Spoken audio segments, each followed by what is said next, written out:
Good morning my dear friend. कैसे हैं आप सभी लोग और कैसी चल रही है आप सभी लोगों की तैयारी। सो होप कि आप सभी लोग अच्छे से और बढ़िया से हमारे साथ पढ़ रहे हैं और आशा है कि आप सभी लोग अपने चैनल का पूरा सपोर्ट कर रहे हैं, क्योंकि जिस दिन से मैंने आपको बोला कि यार कम से कम एक दो लोगों को तो आप जोड़ ही सकते हो, तो लगभग अपने चैनल पर 78 लोग थे, तो इस समय वर्तमान में लगभग 250 लोग जुड़ चुके हैं। तो मैं आप सभी लोगों का बहुत बहुत धन्यवाद देना चाहूँगा जो आप सभी लोग मेहनत कर रहे हैं अपने चैनल के प्रति। तो आशा है कि आप सभी लोग इसी प्रकार से जोड़ते रहिए लोगों को और बनाते रहिए, सारा चीज़ आपको फ्री ऑफ कॉस्ट मिलेगा पूरा का पूरा। तो जैसा कि आपके सामने स्क्रीन पर नज़र आ रहा है ब्लड रिलेशन। ब्लड रिलेशन का मतलब ये होता है रक्त संबंध।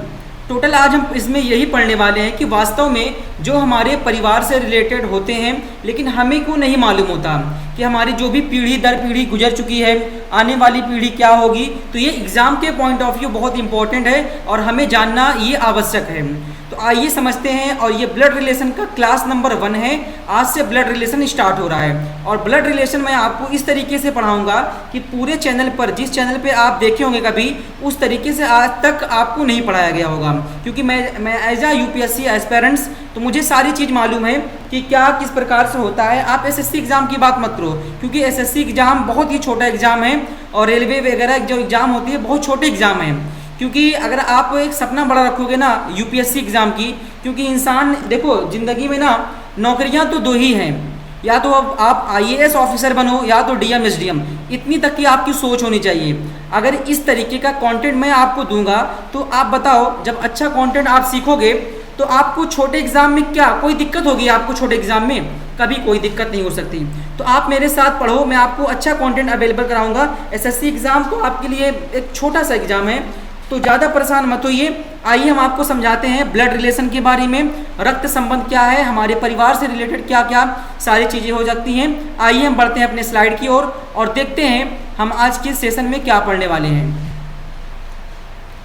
आपके सामने नज़र आ रहा है डे 1 बाई साहिल, और मैं आपको पढ़ाऊंगा। पूरा कोर्स कंप्लीट होगा आपका और पूरा का पूरा फाउंडेशन कोर्स मजबूत होगा।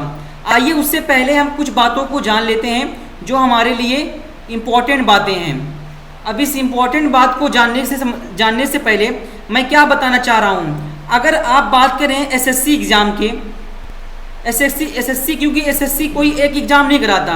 अगर आपसे बात की जाए SSC steno, CGL, CHSL, CPU, GD और भी रेलवेज एग्ज़ाम मान लीजिए आप, और भी ईटीसी एग्ज़ाम जो भी केंद्र सरकार, क्योंकि एसएससी एज आ केंद्र सरकार, क्योंकि अगर आप कभी भी किसी भी गवर्नमेंट ड्यूटी में जाएंगे, खासकर एसएससी में, तो आप केंद्र सरकार के अंडर में रहेंगे, ठीक है, जिसमें आप अच्छे अच्छे पद पा सकते हैं। पद में बहुत सी पदें ऐसी हैं जिसमें आपको किसी दिन मैं एक्स्ट्रा क्लास लेता हूं, जिस दिन मैं आपको एसएससी के बारे में सारी कैटेगरियों को समझाता हूं कि वास्तव में अगर आप केंद्र में जाएंगे तो आपको फ़ायदा क्या है। बहुत फ़ायदा है भाई, क्योंकि अगर आप केंद्र में जाते हैं ना तो बहुत से ऐसे सिस्टम्स हैं वहाँ पे, जिसमें अगर आप, हाँ जी, खासकर इस जीडी में, अगर जीडी में आप जाएंगे तो आप केंद्र में रहोगे।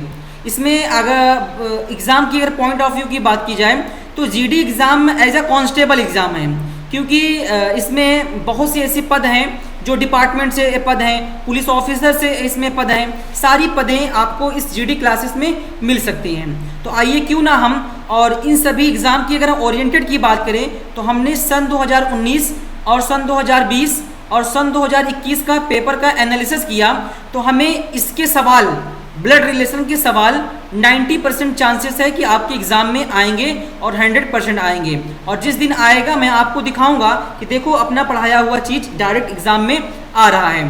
तो आइए हम बढ़ते हैं अपने सेगमेंट की ओर, तो इसलिए मिस मत करें कोई क्लासेस। आइए हम चलते हैं स्लाइड पर।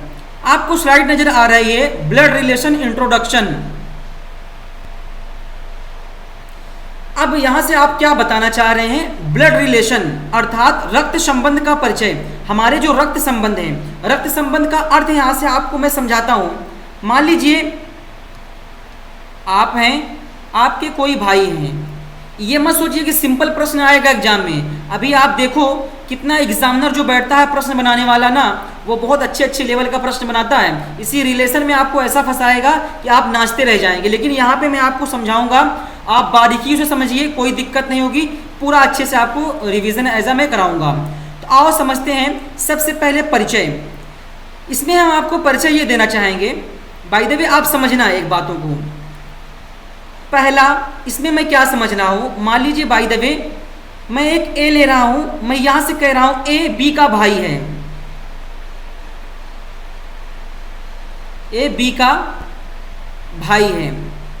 अब यहां तो ये बात नहीं हो जाती कि ए हो गया और ए बी का भाई हो गया।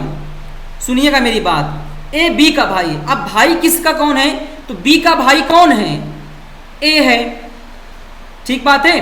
तो बी का भाई ए है, तो ए तो एज अ भाई है ना, क्या पता आपको कि बी तो बहन भी हो सकती है, भाई भी हो सकता है। आपको पता है, यही कंफ्यूजन होता है एग्जाम में। अगर आपको देगा ना ए बी का भाई है, तो आपको क्या पता बी आपकी बहन है या भाई है, हाँ, क्या पता आपको बी आपकी भाई है या बहन।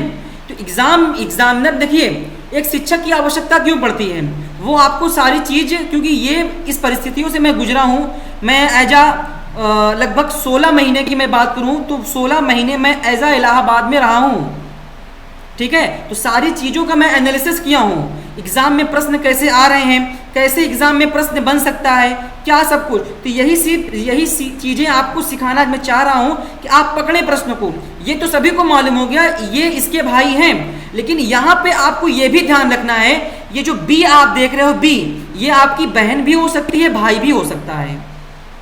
इस बात का आप ध्यान रखना। मैं यहाँ पे लिख दे रहा हूँ, बी आपकी बहन भी हो सकती है और भाई भी हो सकता है। पहला पॉइंट यहां से आपका क्लियर हो गया, इसमें कोई डाउट आपको नहीं होना चाहिए। चलते हैं पॉइंट नंबर 2 में। पॉइंट नंबर 2 में हम कह रहे हैं ए बी का बेटा है। ये हमारे आसपास के परिवर्तन में हमें ऐसी सिचुएशन देखने को मिलती है, हमारे फैमिली में देखने को मिलती है ऐसी।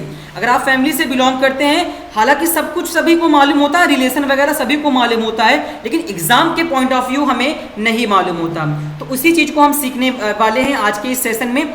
अब सुनिएगा मेरी बात, मैं यहां से ले रहा हूं ए, और प्रश्न को पढ़ो पहले। ए बी का बेटा है, तो बी ऐसा क्या पता। अब बेटा कौन है, मैं यहां पे देखो अंडरलाइन कर रहा हूं, ये जो आप ए देख रहे हो ना, ए बी का बेटा है, लेकिन क्या पता बी आपके पिता हैं या माता। बता सकते हैं आप? नहीं बता सकते, क्योंकि एग्जामिनर ना आपको ऐसी सिचुएशन क्रिएट नहीं करेगा, ना तो वो आपको डायग्राम बना के देगा, ना तो कुछ देगा। सिंपल तरीका ऐसा दे देगा और आपको फंसा देगा एग्जाम में, और जब गलतियां करेंगे तो आपके माइनस मार्किंग में आप जाएंगे। तो यही बात को पकड़िए, बी का बेटा कौन है, ए है, तो ए को मैं मान ले रहा हूं बेटा, लेकिन बी हमें क्लियरफाई नहीं है। बी ए का माता भी हो सकती हैं और पिता भी हो सकते हैं। ये 2 पॉइंट आप ध्यान में रखो। एक तीसरा पॉइंट आपके सामने, इसमें आपको बताना है तीसरा पॉइंट क्या है। अब मैं बात करता हूं, देखो कितना मैं प्रश्न को घुमाऊंगा, अब आप देखते चलो प्रश्न को कैसे मैं घुमाता हूं। पहला प्रश्न आपके सामने, मैं कह रहा हूं मैं, या आप मान लीजिए आप, मैं या आप अपने ऊपर ले सकते हैं इस बात को। मैं स्वयं या आप अपने पिता का इकलौता बेटा हूं, इकलौता बेटा हूं। इस बात का अर्थ क्या हुआ आप समझ पा रहे हैं? मैं अपने पिता का इकलौता बेटा हूं। अब मैं आपसे पूछूं, भाई ये बता, तेरी बहन होगी या तेरे और भाई होंगे? यस और नो का जवाब दीजिएगा। मैं आपके सामने एक प्रश्न रखा, या मैं बोल रहा हूं, मैं स्वयं बोल रहा हूं, मैं अपने पिता का या अपने फादर का इकलौता बेटा हूं। तो मैं आपसे प्रश्न अब ये पूछ रहा हूं, जब मैं इकलौता बेटा हूं तो क्या मेरे और कोई भाई होंगे, मेरे कोई और बहन होगी?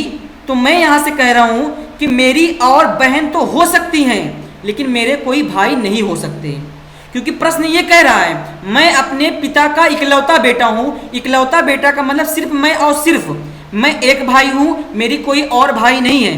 बहन मेरी हजारों हो सकती हैं, कोई प्रॉब्लम नहीं है। तो यहाँ से आपकी बहन तो हो सकती हैं, लेकिन भाई में सिर्फ आप अकेले होंगे। ठीक है, तीसरा पॉइंट यहाँ तक आपका क्लियर होना चाहिए। अब पॉइंट नंबर 4 की मैं बात करूँ, मैं कह रहा हूँ एक पॉइंट और देखिएगा, मैं अपने पिता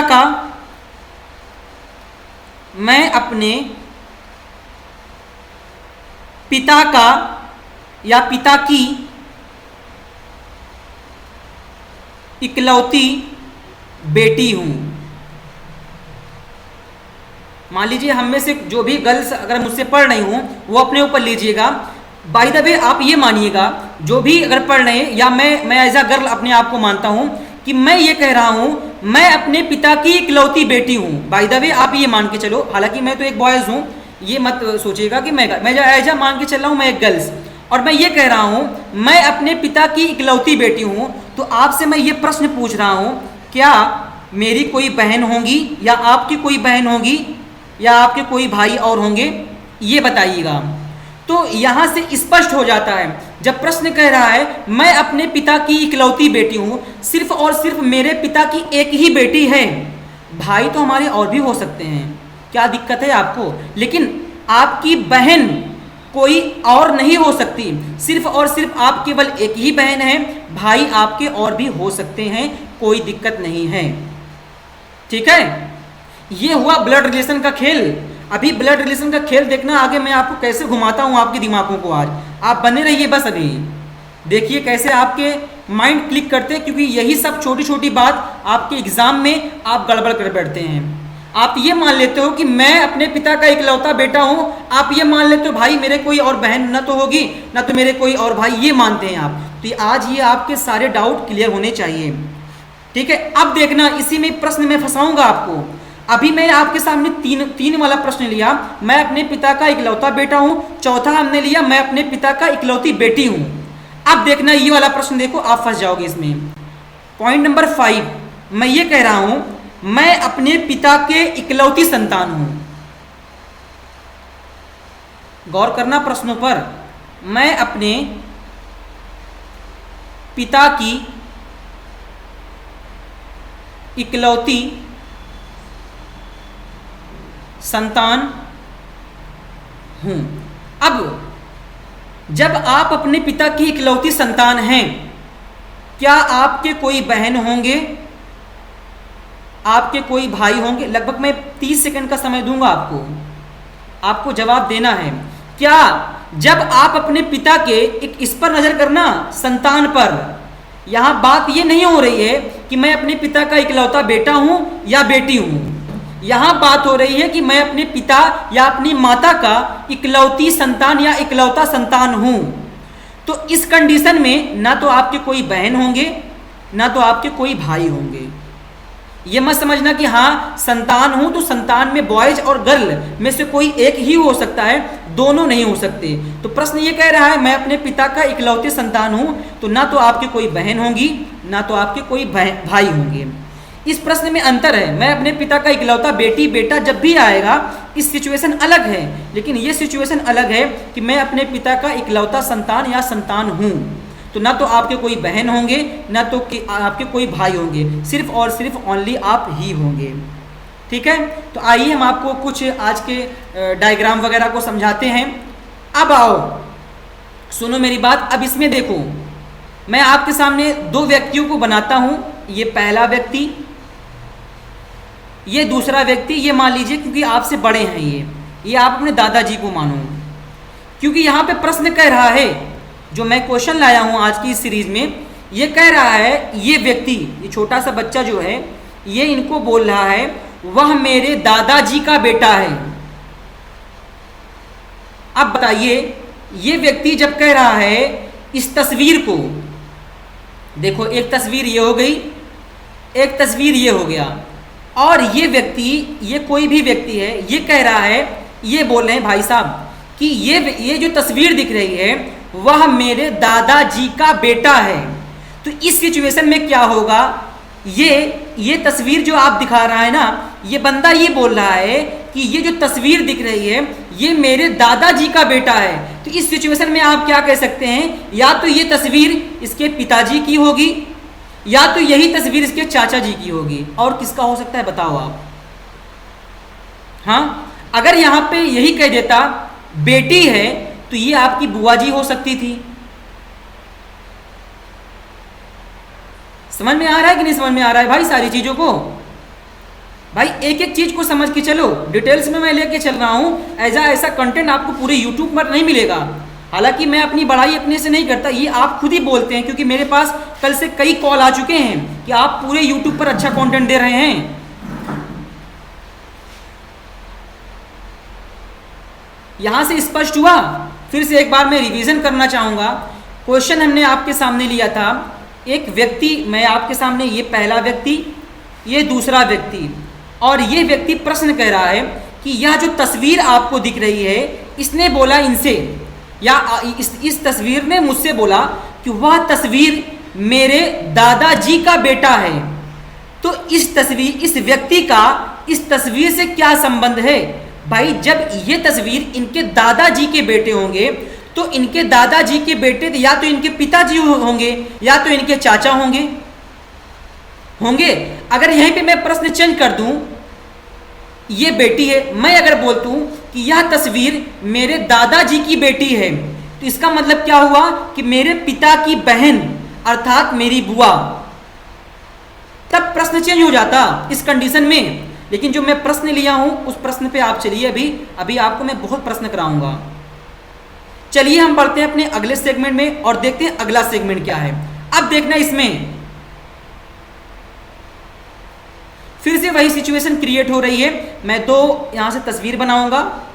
पहली तस्वीर ये हो गई, दूसरी तस्वीर आपके सामने हमने ये लिया, और ये दूसरी तस्वीर हो गई।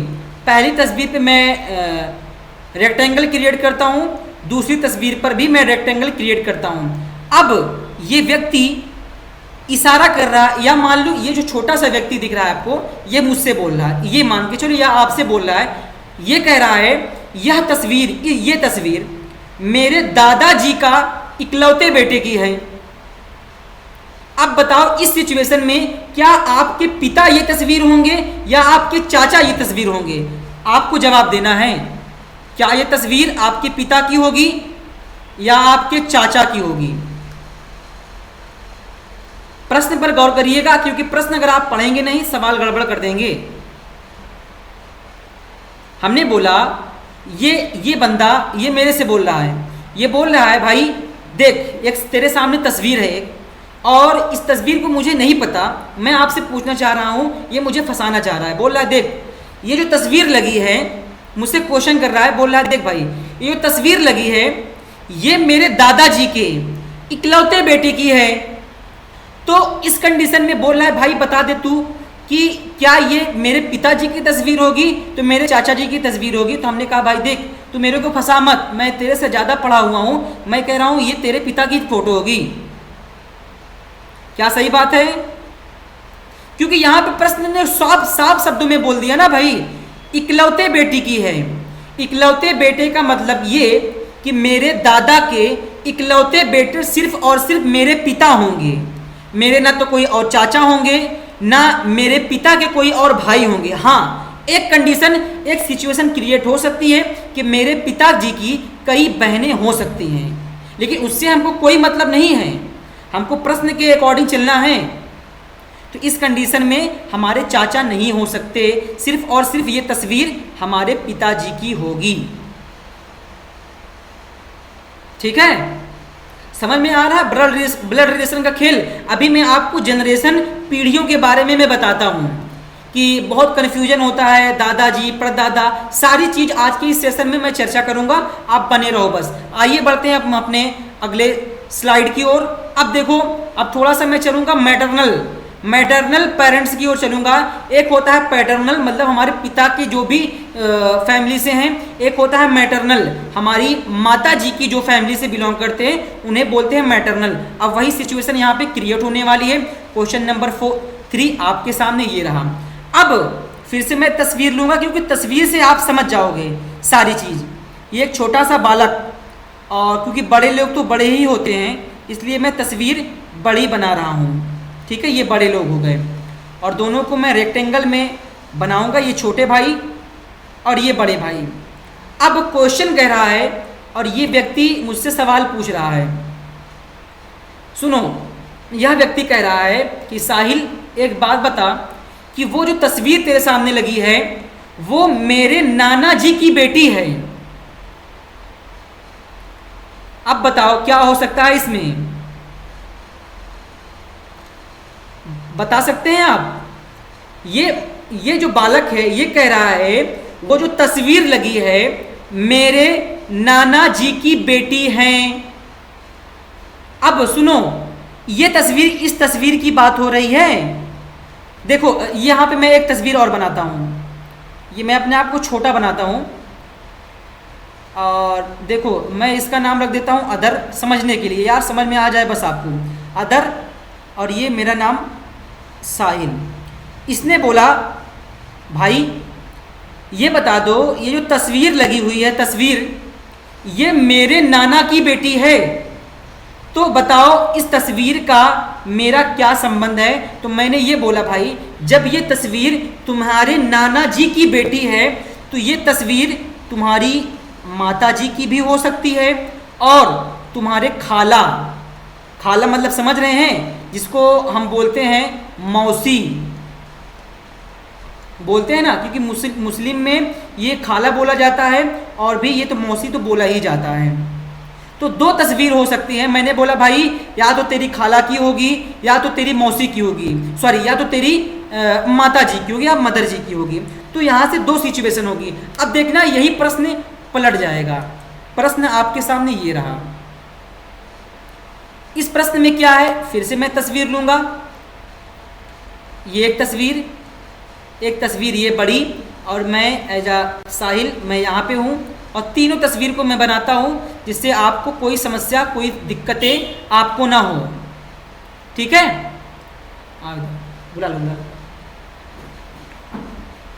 अब देखो भाई, मान लीजिए ये जो तस्वीर आप देख रहे हो ये तस्वीर कोई मेरा फ्रेंड है, बुला लो।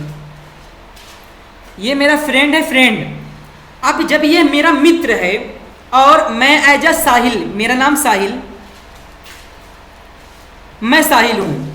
अब सुनो मेरी बात, जब ये तस्वीर आप देख रहे हो ये तस्वीर मेरे मित्र की है और मेरे मित्र ने मुझसे ये कहा कि भाई तू बोल, मैं तेरे से एक क्वेश्चन पूछता हूं, आज तू ये बोल कि मुझे फंसाने की कोशिश कर रहा है। बोल रहा है कि आज मैं तेरे से एक क्वेश्चन पूछता हूं और क्वेश्चन ये है, अगर तू बता दिया तो मैं मानता हूं कि हाँ वास्तव में तू लिटरेट व्यक्ति है, तू लिटरेट पर्सन है।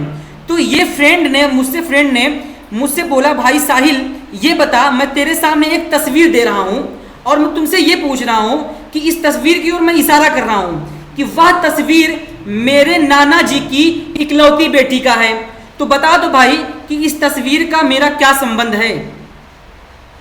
आप बताइएगा कि मेरे फ्रेंड ने, मेरे मित्र ने मुझसे पूछा कि भाई देख तेरे सामने एक तस्वीर है और इस तस्वीर को मैं तुम्हें देता हूं और तू ये बोल, मैं ये कह रहा हूं, इशारा कर रहा हूं, वह जो फला तस्वीर लगी है मेरे नाना जी की इकलौती बेटी है। तो इस कंडीशन में तुम ये बताओ कि ये तस्वीर तुम्हारे माता जी की होगी या तुम्हारे मौसी की होगी। यही अगर बता लिए ना, प्रश्न आपका सॉल्व। तो मैं इस कंडीशन में कहूंगा, मेरा जवाब तो होगा आपकी माता जी होंगी, आपकी मौसी जी नहीं होंगी।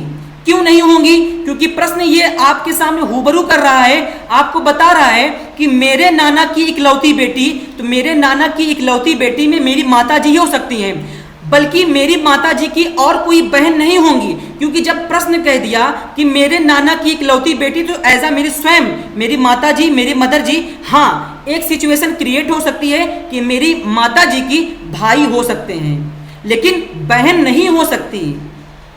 जब बहन नहीं होंगी तो मौसी कैसे हो सकती हैं? यहां तक बात क्लियरफाई है? कोई समस्या है? No problem at all. चलते हैं अपने अगली स्लाइड पर। अब स्लाइड देखते हैं क्या कह रहा है। स्लाइड यहां से एंड हुई।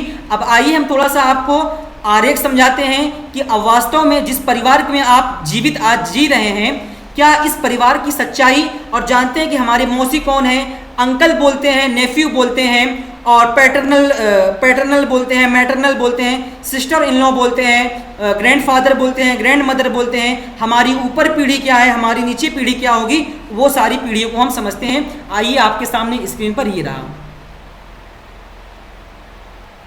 आइए समझते हैं आज हम परिवार आरेख को और थोड़ा समझते हैं जनरेशन अर्थात पीढ़ी। जनरेशन को समझने वाले हैं हम। जनरेशन का मतलब होता है पीढ़ी, पीढ़ी दर पीढ़ी। हमसे ऊपर की पीढ़ी क्या है, हमसे नीचे की पीढ़ी क्या है, उसी चीज़ को समझते हैं। सबसे पहले यहाँ पे हम लेंगे एक बड़ा सा रेक्टेंगल, और ये रेक्टेंगल आपके सामने ये रहा, और इसमें थोड़ा इसको हम 3 से 4 पार्ट में डिवाइड करेंगे। पहला पार्ट, दूसरा पार्ट, क्योंकि हमसे 2 पीढ़ियाँ ऊपर हैं। अगर हम हैं तो हमारे पिताजी हैं, हमारे पिताजी हैं तो हमारे पिताजी के पिताजी हैं, तो लगभग 2 हम पीढ़ियों को ले, क्योंकि उसके भी पिता हैं, लेकिन लमसम हम 2 पीढ़ियों को मान के चलते हैं। ठीक है, ये हो गया। और अगर हम हैं तो हमारे क्षेत्र में मतलब हमारे भाई होंगे, हमारी कंडीशन में हमारे बच्चे होंगे आगे आगे चलकर, और क्या बोलते हैं, हमारे बच्चे होंगे तो बच्चे के बच्चे होंगे। ये सारी सिचुएशन है भाई, इसमें कोई मतलब कि ये 2 राय की बात नहीं है, ये सिचुएशन ऐसे क्रिएट होगी। अभी देखो मैं यहाँ पे आपको डायग्राम में करके बताऊंगा, सारी चीज़ आप देखते रहिएगा बस आज के सेशन में। अब सबसे पहले हम उन पीढ़ियों को बात करेंगे, हम अपने एज आउट ग्रुप में, यानी हमारे जो कैटेगरी के हम जैसे लोग हैं, वहीं से हम सेशन को उठाएंगे और यहीं से हम समझना प्रयास करेंगे। मान लीजिए हम एक कंडीशन से 1 2 3 4 5 6 3 4 5 इसको हम 5 पार्टों में ही डिवाइड करेंगे, और यहाँ से हम समझने का प्रयास करेंगे। मान लेते हैं 0, क्योंकि 0 के ऊपर अगर आप चलेंगे तो +1 होगा, +2 होगा, और 0 से अगर हम नीचे चलेंगे ना तो -1 और -2, ये सिचुएशन होती है भाई। 0 है, 0 के बाद अगर आप आगे बढ़ रहे हो तो प्लस में जाओगे, पीछे आ रहे हो तो माइनस में जाओगे। सेम कंडीशन यही होगी। मान लीजिए अगर मैं सबसे पहले मानता हूँ भाई और बहन, ये भाई बहन का रिश्ता ना, ये मतलब ये हम नहीं कह सकते कि भाई हमसे बड़े हैं, लेकिन बड़े होंगे तो कुछ दिनों के बड़े होंगे, बहुत होंगे, साल 2 साल 3 साल 4, लेकिन माता पिता जो बड़े होंगे हमसे लमसम 20 22 25 साल के बड़े होते हैं माता पिता हमारे। तो इसलिए हम थोड़ा सा इनको ऊपर कैटेगरी में बांटेंगे। तो भाई बहन की सिचुएशन जो होती है ये लमसम आपस में ही होती है। सबसे पहले मैं बात करूँगा भाई बहन। मिस्टेक हुआ थोड़ा, क्योंकि हमको यहाँ पे 0 डिग्री में लिखना था, लेकिन हमने इसको माइनस कर दिया, -2। यहाँ पे आते हैं हम भाई और बहन। तो भाई बहन का जो रिश्ता होता है आपको भी पता है, सभी को पता है। उसके अलावा मैं आपको बताऊं कज़न हो गए। उसके अलावा हस्बैंड और वाइफ आप ले लीजिए, हस्बैंड और वाइफ का रिलेशन भी एक ही होता है। उसके बाद अगर मैं बात करूं ब्रदर इन लॉ, ये जो मैं बना रहा हूँ इसको आप बना लीजिएगा, क्योंकि ये पूरा जो सिस्टम है ना, अभी आगे प्रश्नों में आपको ऐसी चीज़ें मिलेंगी। क्योंकि एग्ज़ाम में पता है ना आपको कज़न, तो आपको इंग्लिश में पता है, जो इंग्लिश से बिलोंग करते हैं उनको तो पता है बखूबी तरीके से कज़न होता क्या है, लेकिन हिंदी में भी दे के रखा रहता है कज़न। अब आपको क्या पता कज़न क्या है? आइए देखते हैं ब्रदर इन लॉ के बाद सिस्टर इन लॉ। ये चक्कर है। अब देखो ये तो हो गया। सबसे पहले यहाँ पे मैं आपको कहिए तो यहाँ से हाँ, अगर इसके ऊपर जाओगे, देखो सबसे पहली बात कि भाई बहन एज अ सेम कंडीशन, भाई कज़न है, हस्बैंड वाइफ भी एक नॉर्मल सिचुएशन होती है, क्योंकि इनके 2 व्यक्तियों के मध्य ज़्यादा गैपिंग का गैप नहीं होता। लेकिन अगर बात की जाए माता और पिता, तो ये हमारे ऊपर होंगे भाई, चाहे भाई बहन होंगे तो उनके माता पिता होंगे, इसलिए हम इनको प्लस में लेके चल रहे हैं, माता और पिता ये होंगे। उसके अलावा अंकल की बात, क्योंकि अगर आपके चाचा होंगे तो वो आपसे तो बड़े ही होंगे ना, आपके सेम कंडीशन में तो होंगे नहीं। मान लीजिए जो आपकी उम्र है तो वो तो आपकी चाचा की उम्र तो नहीं होगी भाई, आपसे लमसम बहुत बड़े होंगे। अगर अंकल की बात की जाए अंकल या आप कह दीजिए आंट, आपकी बुआ, ये हो गया। उसके अलावा मैं कह दूं mother in law. Mother in law मतलब समझ रहे हैं आप, सास। भाई सास तो सभी व्यक्ति को हो सकते हैं, चाहे अगर उनकी बेटी हैं तभी वो सास बनेंगी, बेटे हैं तभी भी वो सास बनेंगी। तो अभी सब कुछ मैं आपको इस डायग्राम के थ्रू समझाऊंगा, अभी आप वो मत परेशान हो। मदर इन लॉ, उसके अलावा फादर इन लॉ। अभी तो ये मैं बता रहा हूँ प्रश्न की कैटेगरी कैसी होगी, वो सारी चीज़ों को मैं अभी आपके सामने डिफाइन करने का पूरा प्रयास करता हूँ। उसके बाद मदर इन लॉ हो गया, उसके बाद फादर इन लॉ, ये हो गया।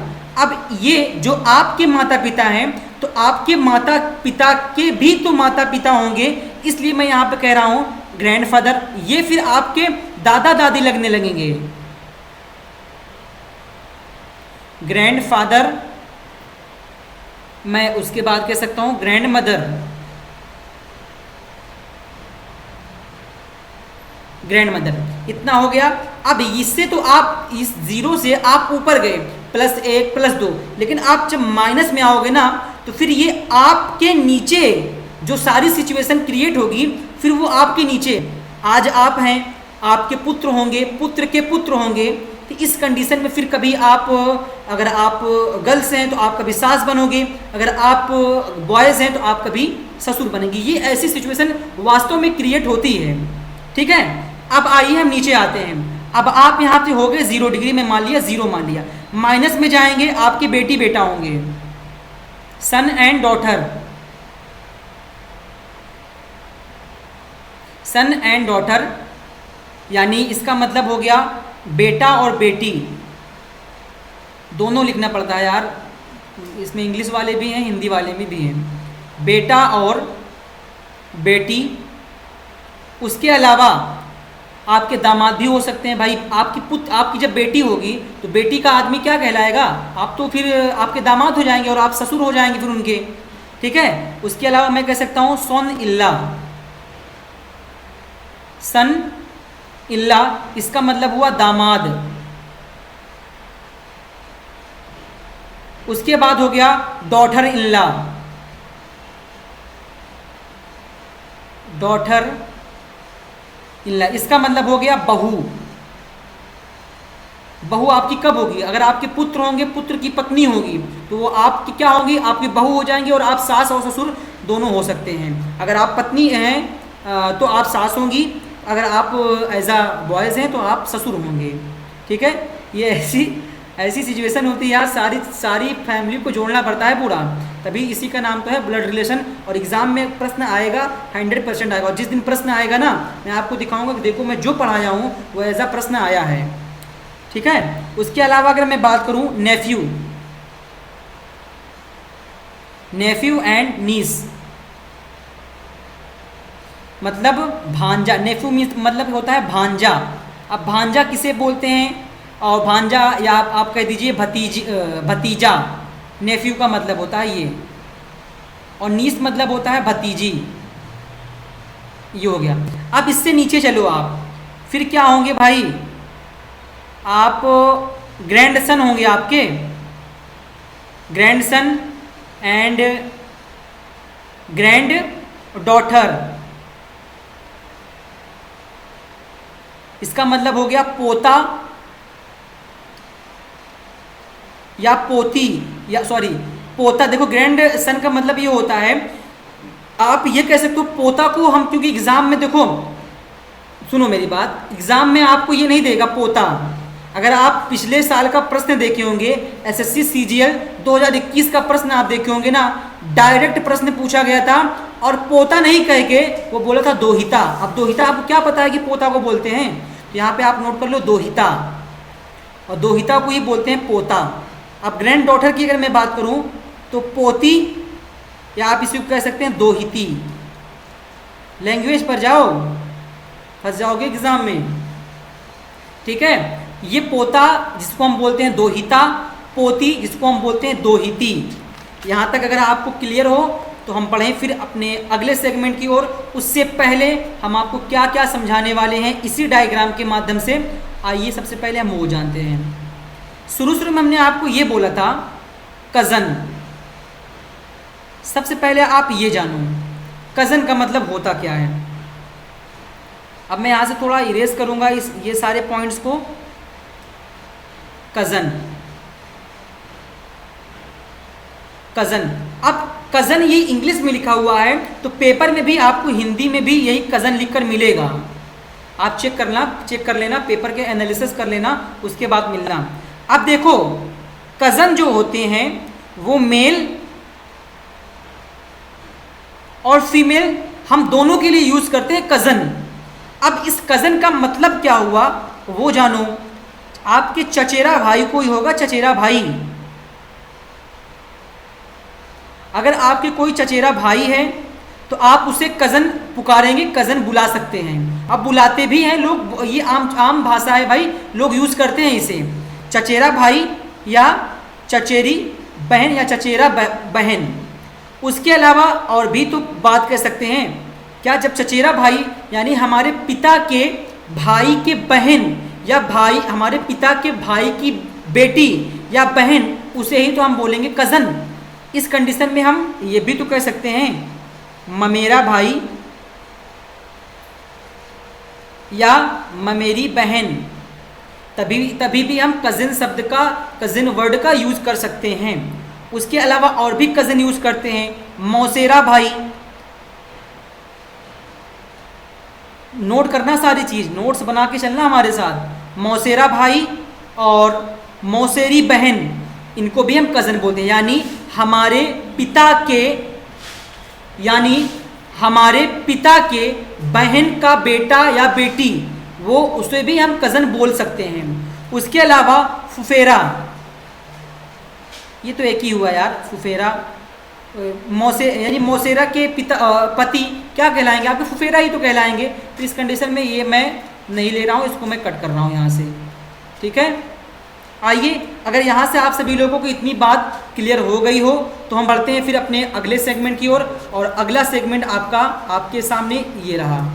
देखते हैं हम क्या पढ़ने वाले हैं। शायद और कुछ नहीं है, बढ़ना पड़ेगा पिछली स्लाइड में। और हाँ, लमसम यहाँ तक तो आपके सेशन हो चुके हैं।